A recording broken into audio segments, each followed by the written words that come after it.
नमस्कार, day to day news Bharat देख रहे हैं आप। मैं हूं आपके साथ पूनम। हमारा चैनल आपसे वादा करता है कि हम निष्पक्ष तरीके से पत्रकारिता करेंगे। हमारा कोई भी पत्रकार किसी से कोई उपहार या फिर विज्ञापन को स्वीकार नहीं करेगा। Day to day news Bharat आपसे ये वादा करता है कि हम लोकतंत्र के चौथे स्तंभ को मजबूत करने का प्रयास करेंगे और किसी भी ऐसे व्यक्ति की खबर को हम नहीं चलाएंगे जो कि भोले भाले लोगों को लूटने का काम करता है। और हमारा चैनल जो है समाज के दबे कुचले लोगों की आवाज बनेगा। और अब बात कर लेते हैं कानून सिस्टम को लेकर। कहते हैं कि कानून अंधा होता है, लेकिन आज जिस शख्स की कहानी आपको दिखाने जा रहे हैं उससे आपको एहसास हो जाएगा कि कानून तो कछुए की रफ्तार से भी धीमा है। जागेश्वर प्रसाद अवधिया को महज 100 रुपए के रिश्वत के मामले में दोष मुक्त तो कर दिया गया, और वो भी 4 दशक के बाद। सोच कर देखिए कि न्याय के इंतजार में एक शख्स को 40 साल का लंबा इंतजार करना पड़ा। छत्तीसगढ़ हाई कोर्ट ने 1986 के एक पुराने भ्रष्टाचार के मामले में फैसला सुनाते हुए एमपीएसआरटीसी के बिल असिस्टेंट जागेश्वर प्रसाद अवस्थी को बरी कर दिया। इस मामले में ट्रायल कोर्ट ने साल 2004 में उन्हें 1 साल की कैद और जुर्माने की सजा सुनाई थी, लेकिन हाई कोर्ट ने सबूतों की कमी और कॉन्ट्राडिक्शंस ऑफ विटनेस के चलते यह आदेश निरस्त कर दिया। मध्य प्रदेश राज्य सड़क परिवहन निगम यानी कि एमपीएसआरटीसी का ये मामला है। आरोप था कि बिल असिस्टेंट रहे जागेश्वर प्रसाद अवस्थी ने अपने ही निगम के कर्मचारी अशोक कुमार वर्मा से बकाया वेतन का बिल पास करने के बदले 100 रुपए की रिश्वत मांगी थी। शिकायत पर लोकायुक्त पुलिस ने जागेश्वर प्रसाद को कथित रूप से रंगे हाथ पकड़ने का दावा भी किया था। रायपुर के अवधिया पारा में 90 साल पुराने पुश्तैनी घर में रहने वाले जागेश्वर अब थक चुके हैं। घर की अलमारी में दस्तावेजों की फाइलें उनकी लंबी लड़ाई का गवाह है।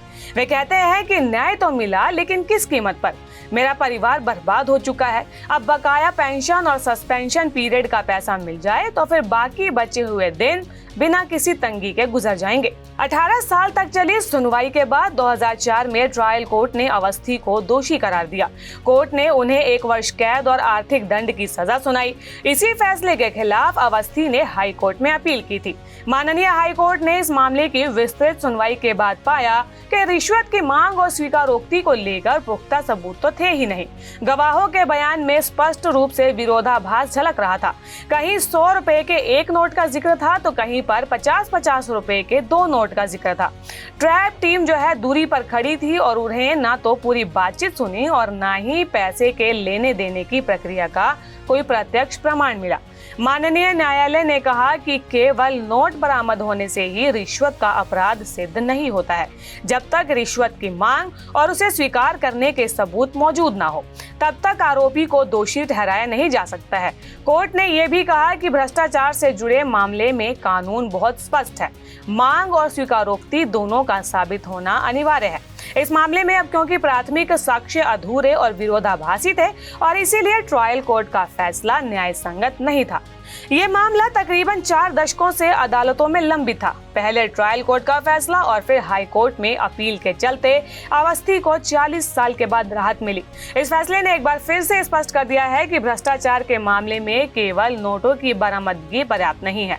जब तक कि आरोपी के द्वारा रिश्वत की मांग और स्वीकृति का पुख्ता सबूत न हो, तब तक दोष सिद्ध माना नहीं जाएगा।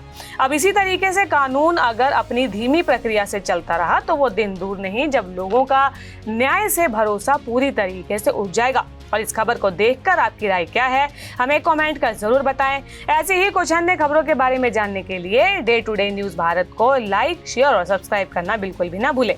नमस्कार।